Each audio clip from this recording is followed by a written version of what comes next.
अस्सलाम वालेकुम, नमस्कार, आदाब। सबा स्वीट वॉइस चैनल में आप सबका हार्दिक स्वागत है। दोस्तों, आप सभी को हमारे चैनल पर स्वागत है। अगर आप सबको हमारी कहानी अच्छी लगे तो लाइक सब्सक्राइब करना ना भूलें। कहानी हम शुरू करते हैं।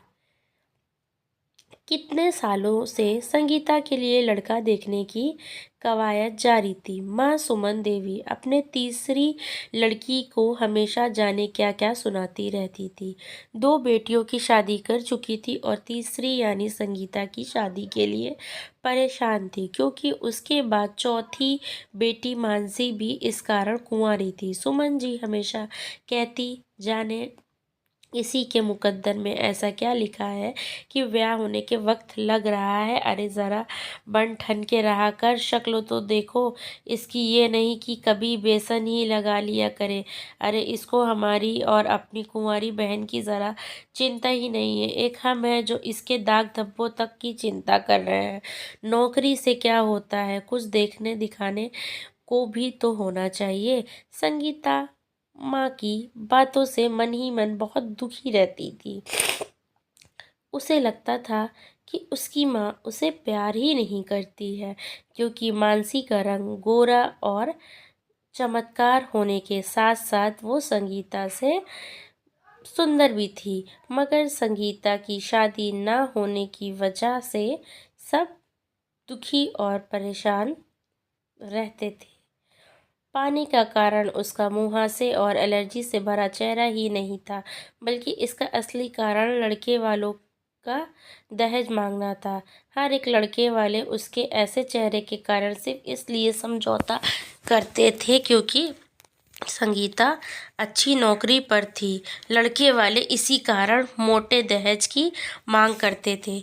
हर बार इस दहेज के कारण रिश्ता होने से पहले ही टूट जाता था। उसके पिता के पास देने को इतना दहेज नहीं था। लड़के वालों को मांग और शादी का खर्च सुनकर वो माथे और हाथ रख लेते थे। तब से गीता पिता को समझाकर मना करवाती थी। बस यही बात संगीता को माँ को पता नहीं चलती थी। एक दिन पहले संगीता के पिता को फ़ोन पर खबर मिली कि लड़के देखने वाले आ रहे हैं। रिश्ता संगीता की चाची के दूर के रिश्ते से आया था। सुमन जी ने अपने पति धीरज जी से कहा, एक बात बताओ, ये आरती को आना ज़रूरी है क्या? क्या एक लड़के वालों को खिलाओ पिलाओ, ऊपर से इतने सारे खर्चे करो। महारानी आकर बैठ जाएंगी, देवरानी नहीं जिठानी को तरह सीना तान कर आ रही हैं। रिश्ता बताना पुण्य का काम होता है, मगर वो तो एहसान कर रही है। धीरज जी ने कहा, अरे सुमन, इतना बवाल क्यों मचा रही हो? रिश्ता आ गया है, ये बड़ी बात समझो। 4 साल से तंग हो रहे थे संगीता के लिए। सुमन जी मुंह बनाकर किचन में चली गई। लड़के वाले आए और बातचीत शुरू हो गई। संगीता की चाची आरती ने लड़के की चढ़ा बढ़ाकर तारीफ की। लड़का अच्छी सैलरी पर जॉब करता है और लड़के वालों की कोई मांग नहीं थी। इससे धीरज जी थोड़े संतुष्ट थे। सुमन जी आरती की तरफ ऐसे देख रही थी जैसे कि झूठ बोल रही हो। बिना मांग का रिश्ता था तो धीरज जी ने मना ही नहीं किया। अगले हफ्ते का रोका तय हो गया और लड़के वाले संगीता को शगुन देकर चले गए। उनके जाने के बाद सुमन जी ने कहा, सुनिए जी, ये आरती का रिश्तेदार है तो वो तो सब कुछ अच्छा ही बताएगी। आप भी थोड़ा सा कहीं से पता लगा लीजिए।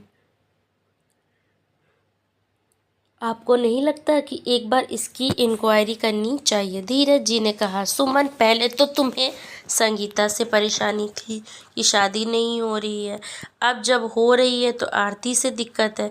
तुम्हें आरती पसंद नहीं है कि इसके लिए इसके लगाए रिश्ते से तुम्हें परेशानी है? देखो, शादी हो जाने दो, बेटी खुश रहे, हमें और कुछ नहीं चाहिए। सुमन जी खामोश हो गई। उन्हें भरोसा ही नहीं था कि इस जमाने में कोई लड़का बिना दहेज के कैसे मान गया। लड़की नौकरी वाली है, तब भी कोई मांग नहीं। कहीं संगीता के साथ कुछ गलत तो नहीं हो रहा है, कुछ छुपा तो नहीं रहे हैं ये लोग। सुमन जी का दिमाग ये सोचकर परेशान हुआ जा रहा था। और उधर संगीता खुश थी। इतने समय बाद उसे अपने पिताजी के चेहरे पर खुशी और तसल्ली दिखाई दी थी, तो वो मना कैसे कर देती। और इस बार तो कोई बहाना भी नहीं था कि रिटायरमेंट का समय नज़दीक आ रहा था, जिसमें केवल एक साल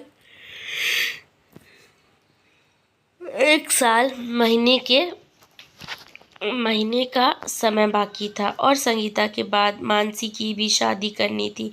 बस यही चिंता उनको खाए जाती थी। अब जब संगीता की शादी पक्की हुई तो उनके दिल को काफ़ी तसल्ली मिली। अब घर में रोके की तैयारी शुरू हो गई थी। दूसरी तरफ आरती की खुशी अपने चरम पर थी। अपने पति से कहती, नीरज अब तुम देखना, हमको कितने तोहफे और कपड़े मिलेंगे, वो भी अपनी पसंद के। और संगीता की शादी करने का तो मैं सोना लूँगी, भाभी से देवरानी हूँ, लेकिन लड़की तो मेरी रिश्तेदारी में जा रही है। मैं तो छोटी होकर भी बड़ी हो गई, अब देखना कितना मज़ा आएगा। दीदी भले मुंह बना कर दे, लेकिन तोहफे तो देने पड़ेंगे। सुमन जी कुछ कह नहीं रही थी, लेकिन जाने क्यों मन ही मन घबरा रही थी। उन्हें बार बार धीरज जी से कहा भी कि मुझे तो विश्वास नहीं हो रहा है, ये आरती कुछ गड़बड़ तो नहीं कर रही है, ऐसे कैसे उन्होंने कुछ नहीं मांगा।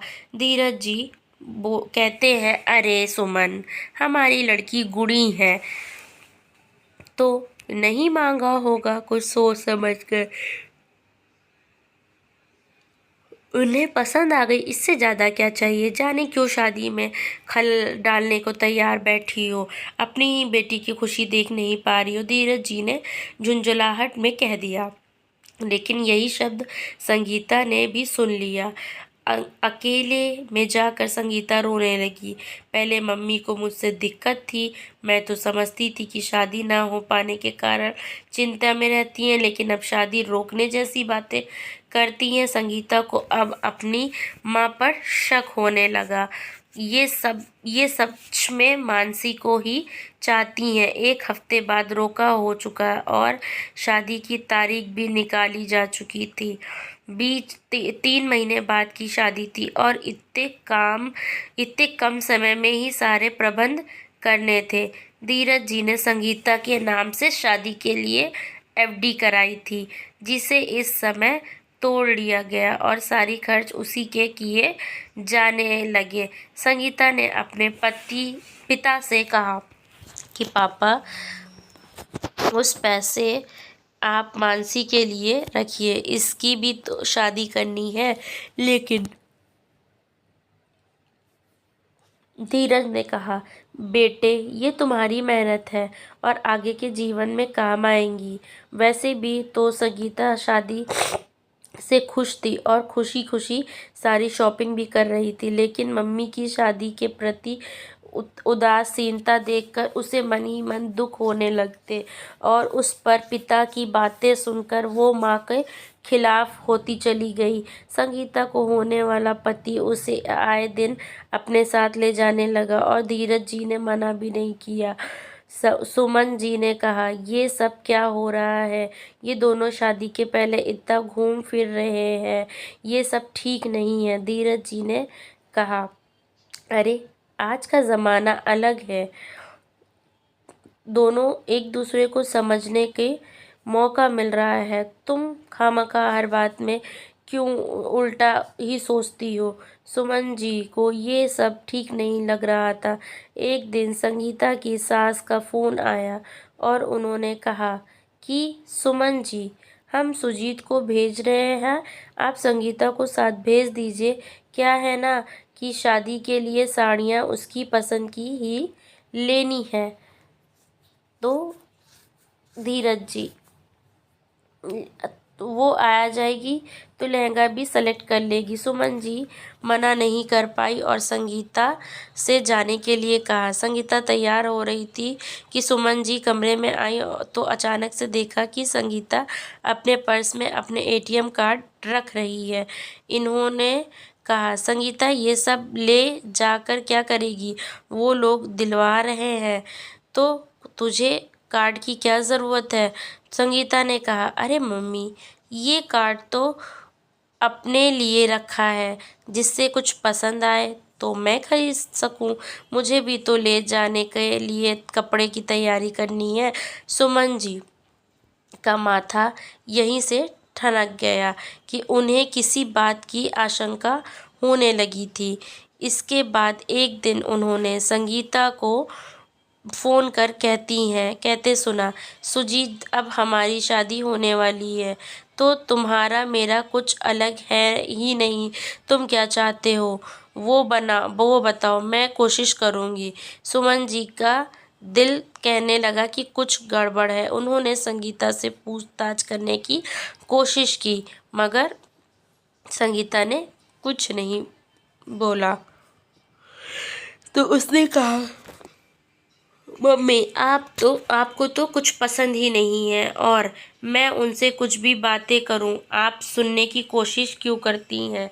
सुमन जी उसका ये ठका सा जवाब सुनकर दंग रह गई और चुपचाप वहां से चली गई। अब शादी को 1 ही महीना रह गया और बचे हुए सारे काम जल्दी जल्दी खत्म किए जा रहे थे। सुमन जी की बेटी की बेरुखी उनसे बढ़ती ही जा रही थी। उन्होंने इस बार अपनी सास से कहा, अम्मा, मुझे तो संगीता के ससुराल वाले ठीक नहीं लग रहे हैं।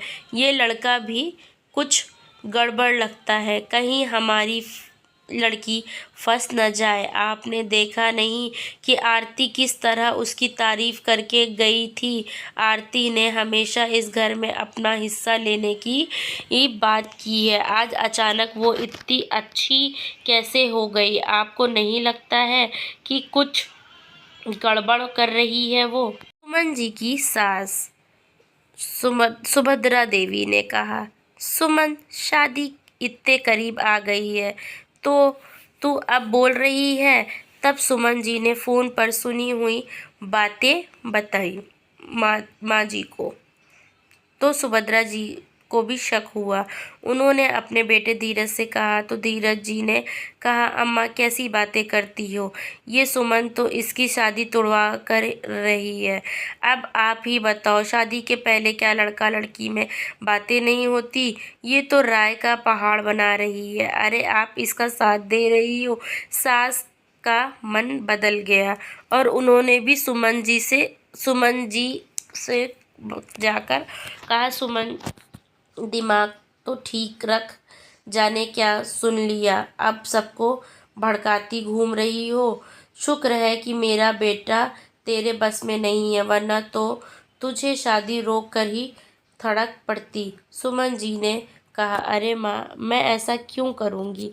वो मेरी ही बेटी है। सुभद्रा जी ने सुमन जी को थप्पड़ मार कर कहा, देख सुमन, अब तेरी बकवास हमें नहीं सुननी। सुमन जी सास के आगे खामोश रही, लेकिन इतने बड़े बड़े बच्चों के सामने पड़ा थप्पड़ अंदर तक दर्द दे गया। शादी का दिन आ गया और मंडप में बैठे पंडित ने सुमन जी से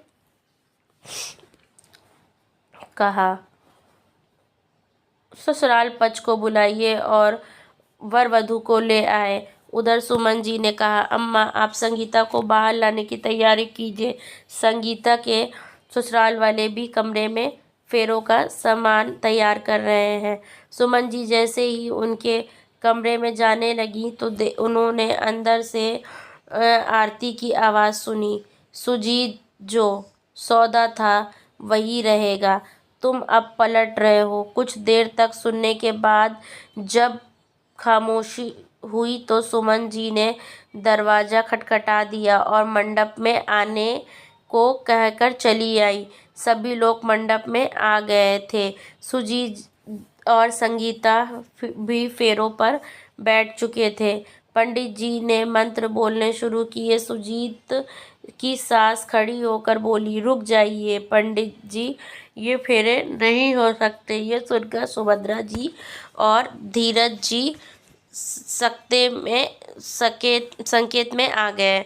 सुभद्रा जी बोली, ये क्या कह रही हैं आप? क्यों नहीं हो सकते? क्या गड़बड़ है? सब कुछ तो ठीक ठाक चल रहा था, फिर बीच में फेरे कैसे रोक दिए आपने? तो संगीता, रोकने का क्या मतलब है? मगर संगीता की सास खामोश रही। आरती ने आगे बढ़कर कहा, अरे ऐसे कैसे रोक दीजिए? क्या कहना चाहती हैं? कोई मांग है तो बता दीजिए। संगीता ये सब तमाशा देखकर खड़ी हो गई। धीरज जी कुछ आगे बोलते इससे पहले ही कहीं से आवाज़ आई, जो कि सुमन जी के फ़ोन से आ रही थी। सुजीत, जैसा सौदा तय हुआ था वैसे ही होगा। सुजीत ने कहा, मुझे कोई सौदा याद नहीं है मौसी, हटिए, मुझे फेरों के लिए जाना है। तभी आरती ने कहा, सुजीत, ये शादी तोड़ने में मुझे 2 मिनट लगेंगे, नहीं तो 500 गज वाली ज़मीन की मांग करनी पड़ेगी और 2 लाख अलग से। अपने बीच सौदा तो ऐसा ही हुआ था। तुम्हें लड़की नौकरी वाली चाहिए थी, मैंने लाकर दी, लेकिन तुम वादा तोड़ रहे हो कि ज़मीन के पेपर पर साइन कराकर मुझे दोगे। सुमन जी ने रिकॉर्डिंग यहीं पर रोक दी और हाथ बांधकर उसे देखने लगी। उनकी देवरानी आरती भौचक्की सी उसको देख रही थी। आरती झट से बोली, ये सब क्या है? सुमन जी ने कहा, ये वही है जिसे समझने की कोशिश मैं इतने दिनों से कर रही थी। जब तुम रिश्ता लेकर आई थी मुझे शक था, लेकिन किसी ने मेरी नहीं सुनी। धीरज जी सुमन जी के बगल में आकर खड़े हो गए और धीरे से बोले, सुमन, ये क्या कर रही हो? इतने मेहमान हैं, शादी का क्या होगा? कितनी बेइज्जती होगी। सुमन जी ने धीरे से कहा, रुक जाइए, आप देखते रहिए। आरती ने कहा, खुसुर फुसुर मत करो अम्मा, ये मुझे बदनाम कर रही है, जबकि ये सौदा लड़के वालों ने किया था। इन्होंने कहा था कि संगीता सोने के अंडे वाली मुर्गी है, जिंदगी भर हम लोग इसकी नौकरी पर ऐश करेंगे, इसलिए तो इस बदसूरत लड़की को इन्होंने पसंद किया था। संगीता ने ये सुनकर गुस्से से सुजीत की तरफ देखा और मंडप से निकलकर कमरे में जाकर बंद हो गई। और सुजीत जाकर दरवाज़ा पीटने लगा, लेकिन उसने कमरा नहीं खोला। बाहर सारी चीज़ें हो रही थी। बाहर मंडप में अच्छा खासा तमाशा हो रहा था।